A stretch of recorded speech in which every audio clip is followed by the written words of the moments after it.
Lesti. Pada kesempatan kali ini, saya akan membahas suatu film yang sangat epik pada zamannya. Ya, kalian pasti tahulah mengenai sosok pemuda tersesat ini. Menceritakan mengenai kisah suatu sekolah yang sama sekali tidak ada pelajaran. Tanpa berlama-lama, mari kita langsung saja ke ceritanya. Film dimulai dengan diperlihatkannya seorang siswa baru SMA Suzuran yang bernama Genji Takia yang tengah memandangi sebuah grafiti bertuliskan Raja Suzuran Tamao Serizawa.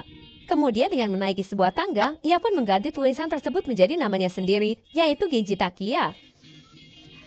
SMA Suzuran sendiri merupakan sebuah sekolah di Jepang yang berisi anak berandalan. Bahkan karena sering sekali berbuat ulah, murid-murid dari sekolah ini sering dijuluki sebagai gagat yang sering diartikan sebagai pembawa sial. Berganti ke upacara penerimaan siswa baru SMA Suzuran yang berjalan sangat kacau. Para siswanya sangat brutal, bahkan kepala sekolah dan guru-guru sama sekali tidak bisa menghandle acara tersebut. Sampai pada akhirnya upacara yang seharusnya berjalan dengan hikmat malah berubah menjadi acara tawuran.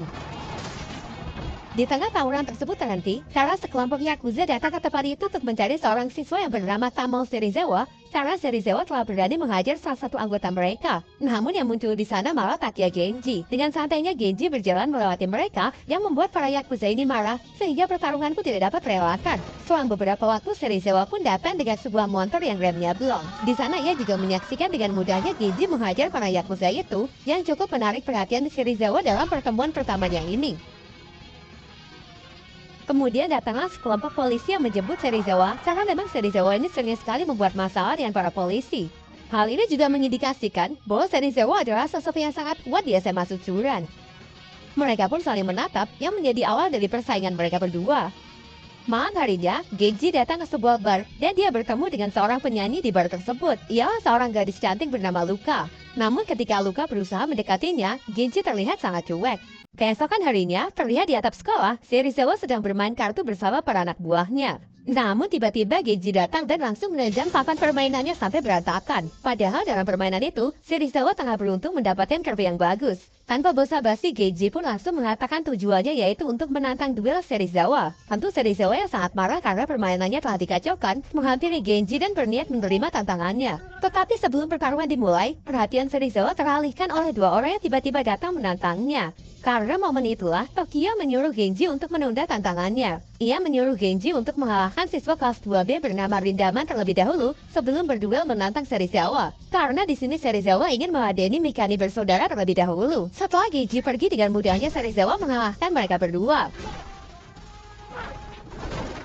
Genji pun pergi untuk mencari informasi mengenai Rindaman. Menurut anak-anak lain, Rindaman adalah sosok yang sangat kuat di sekolah itu. Bahkan banyak rumor yang mengatakan bahwa ia mampu mengalahkan 100 orang sendirian. Selang beberapa waktu, Rindaman pun muncul dengan sosoknya yang tinggi besar memancarkan aura yang sangat mengerikan. Setelah melihatnya secara langsung, Genji pun merasa bahwa ia masih belum bisa menang melawannya. Maka dari itu, ia akan kembali ke rencana awal untuk berfokus mengalahkan Tamao Serizawa. Lalu Genji yang tengah berdiri sendirian kemudian didatangi oleh Bang Ken. Ia adalah salah satu anggota Yakuza yang kesal terhadap Genji karena Genji telah memukul rekan-rekannya sebelumnya. Namun hanya dengan sekali pukulan dari Genji, ia pun langsung tumbang. Kyuta yang telah bergabung dengan Genji adalah langkah awalnya untuk bisa menguasai Suzuran. Namun tentu saja itu masih belum cukup sehingga ia perlu mencari anggota yang lain. Kemudian Kyuta yang lebih berpengalaman menceritakan struktur kekuatan di SMA Suzuran. Yang pertama, ada Hideto Bando yang menjadi ketua dari geng Amoret Front. Ia pindah ke Suzuran sebagai siswa kelas 2. Di kelas 1, ada trio Edisuka yang terkenal sangat kuat.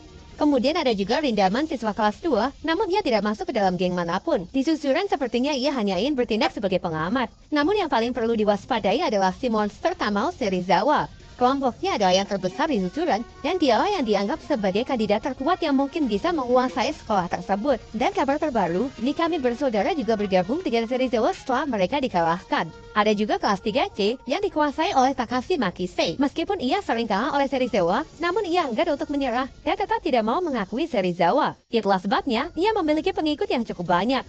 Tetapi meskipun memiliki pendirian yang sangat kuat, Makise sangat lemah terhadap wanita. Karena itulah Bang Ken memiliki ide untuk mencarikan Makise perempuan agar ia bersedia bergabung dengan Genji. Genji pun lalu menemuinya dan mengundangnya datang ke sebuah grup kencan bersama para perempuan. Malam harinya, Makise memenuhi undangan itu dan datang ke sebuah kafe. Genji mengajak Luka dan dua orang teman ceweknya untuk datang ke kencan itu.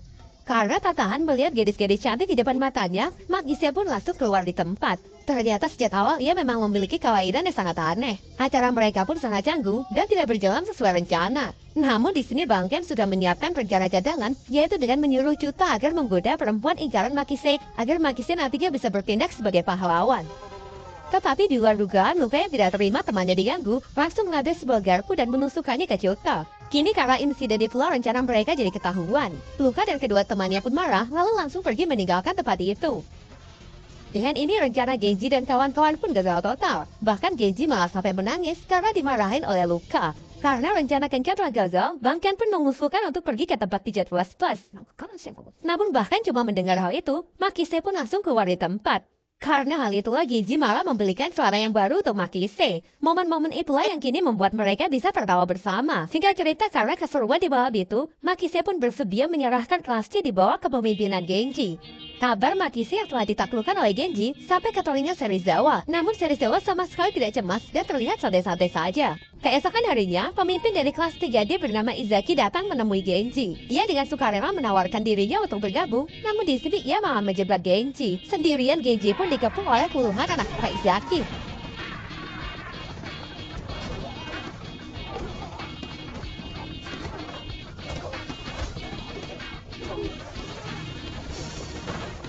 Meskipun dia telah dikeroyok hingga babak belur, namun Genji sama sekali tidak menyerah. Ia jatuh berkali-kali dan masih berusaha untuk bangkit.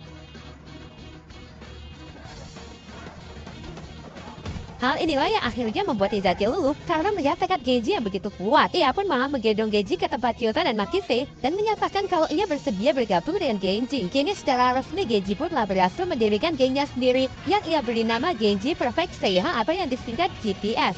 Bahkan sekarang ia juga sudah memiliki markasnya sendiri. Serizawa yang mengetahui hal itu kini sudah tidak bisa lagi meremehkan Genji. Karena itulah mulai sekarang kelompoknya harus lebih waspada. Tokaji, yang merupakan anak buah dari Serizawa, diam-diam tanpa sepengetahuannya menggunakan cara kotor untuk mengalahkan GPS. Lantas dengan orang-orangnya ia pun mendatangi Izaki yang tengah sendirian lalu mengkeroyoknya. Genji dan kawan-kawan pun dibuat sangat kaget ketika melihat Izaki dengan luka yang sangat parah. Setelah mengetahui bahwa kelompok Serizawa lah yang melakukan semua ini, Genji pun berniat untuk balas dendam. Tetapi Izaki dan teman-teman lain melarangnya karena mereka merasa masih belum cukup anggota untuk bisa melawan geng Serizawa. Jika sekarang Genji tetap nekat berperan dan sampai kalah, maka GPS akan langsung tamat. Sehingga mau tidak mau, mereka harus menambah anggota terlebih dahulu sebelum bisa berperang melawan Serizawa. Malam harinya Genji bersama Magise minum di sebuah kafe. Secara kebetulan, Serizawa dan Tokyo juga datang ke kafe tersebut. Jelas emosi Genji pun tersulut dan langsung menantang Serizawa untuk berduel di luar karena ia telah menghajar Izaki sebelumnya. Di sini Serizawa dibuat bingung oleh perkataan Genji karena ia memang tidak mengetahui apa-apa. Namun di tengah ketegangan mereka, penyakit Tokyo pun kambuh yang membuatnya jatuh pingsan. Dari sini akhirnya pun diketahui bahwa ternyata Tokyo mengidam suatu penyakit otak dan harus segera dioperasi. Akan tetapi peluang keberhasilan operasi tersebut tidak lebih dari 30%. Meskipun selama ini Tokyo selalu menyembunyikan penyakitnya dari Serizawa, namun sebenarnya Serizawa sudah mengetahui penyakit dari sahabat dekatnya tersebut. Di sisi lain, Genji merasa sangat kesal karena ia tidak bisa meluapkan emosinya kepada siapapun. Mengingat untuk melawan Serizawa GPS kekurangan anggota, ia pun masuk ke kelas-kelas dan menghajar semua orang secara membabi buta supaya bisa merekrutnya. Jelas Magise menentangnya dengan mengatakan kalau cara yang digunakan Genji ini adalah salah. Karena Genji tidak menghiraukannya, Magise pun mengancam keluar dari GPS apabila Genji masih suka berbuat seenaknya. Akhirnya Genji pun menyesali perbuatannya dan curhat ke Bang Ken. Bang Ken terus memberinya semangat dan menyuruh Genji untuk terus berusaha menggapai mimpinya untuk bisa menguasai susuran. Di sini akhirnya Genji pun mengatakan tujuan sebenarnya ia menguasai susuran, yaitu untuk membuktikan kepada ayahnya. Di sini Bang Ken sangat kaget karena ia baru tahu kalau Genji ternyata adalah anak dari bos Yakuza Tuan Ryusekai, di mana ayah Genji adalah musuh dari bos Yakuzanya. Padahal sebelumnya Bang Ken telah menerima perintah agar membunuh anak dari penerus musuhnya tersebut. Bang Ken lalu datang ke ayahnya Genji untuk memperingatkan kalau bosnya berniat untuk membunuh Genji. Tetapi setelah mendengar semua itu, ayahnya Genji terlihat santai-santai saja. Sebelum pergi, Bang Ken lalu memberikan sepucuk surat untuk dititipkan kepada Genji. Di tempat lain, para anak buah Serizawa sedang berkumpul dan membahas GPS yang semakin besar. Mereka yang digalangi oleh Tokaji lalu merencanakan sesuatu tanpa sepengetahuan Serizawa, yaitu menculik Luka dengan bantuan dari geng Amulet Front. Singkat cerita, akhirnya Luka pun diculik oleh sekelompok orang yang memakai jaket dengan simbol tengkorak. Luka yang tengah disekap kemudian menelpon Genji dan mengatakan kalau ia telah diculik oleh sekelompok orang berjaket tengkorak. Pihak Genji yang mendengar kabar itu menduga kuat kalau jaket tengkorak yang dimaksud pasti adalah geng Amoret Front. Tentu Genji pun segera berangkat bersama GPS ke markas mereka demi untuk membebaskan Luka. Perkelahian pun terjadi di antara keduanya. Setelah banyak anggota Amoret Front yang diajar habis-habisan oleh GPS, Genji baru menyadari kalau di jaket mereka sudah tidak ada lagi simbol tengkorak. Dari sini pun akhirnya dapat disimpulkan bahwa ternyata pihak Genji salah sasaran dan dia hanya diadu domba. Sudah jelas kalau ini adalah permainan dari kelompok Serizawa. Karena kalau mereka saling bentrok, ya Serizawa yang paling diuntungkan. Tentu di sini Hideto Bando selaku ketua dari Amoret Front tidak akan membiarkan GPS pergi begitu saja setelah anggotanya dihajar habis-habisan tanpa alasan yang jelas. Agar mereka impas, Bando pun menginginkan telinga Makise. Meskipun Makise sama sekali tidak keberatan, Genji pun melarangnya dan ia bersedia untuk menggantikannya. Tetapi ketika tanpa ragu Genji hendak memotong telinganya sendiri, Bando pun segera menghentikannya karena ini ternyata hanyalah sebuah tes yang ia berikan. Setelah itu ia menjelaskan bahwa sebelumnya memang Tokaji dari pihak Serizawa menyuruhnya untuk menculik Luka. Tetapi dengan tegas ia telah menolaknya karena ia tidak menyukai cara kotor yang mereka lakukan. Di waktu yang bersamaan Tokaji bersama anggota lainnya tengah menunggu hasil pertempuran antara GPS melawan Amoret Front.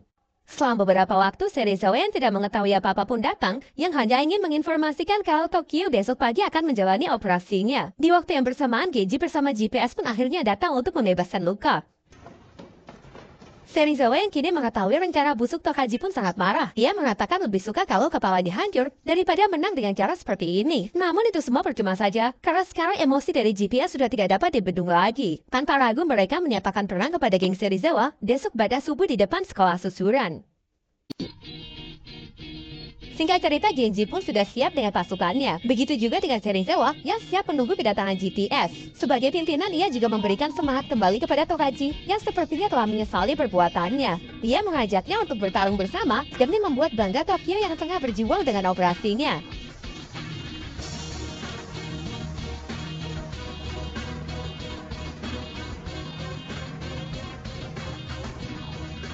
Di bawah derasnya hujan, akhirnya pertarungan mereka pun pecah. Di pertengahan, pihak Serizawa yang terlihat menguasai jalannya pertarungan. Karena memang sejak awal, GPS memang sudah kalah juga. Namun keadaan pun menjadi seimbang setelah kedatangan Amoret Front yang dipimpin oleh Hideto Bando. Ia pun bertarung membantu GPS karena kesal kepada pihak Serizawa yang sebelumnya telah mencemarkan nama baik mereka.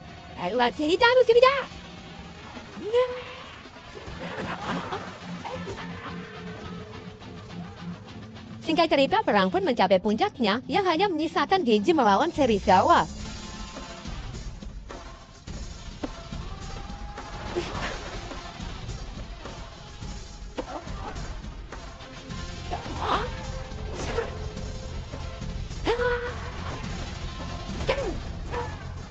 Kembali ke tempat Bangkian yang tengah menjalani eksekusinya. Ia pun ditembak beberapa kali dan langsung dijatuhkan ke dalam danau.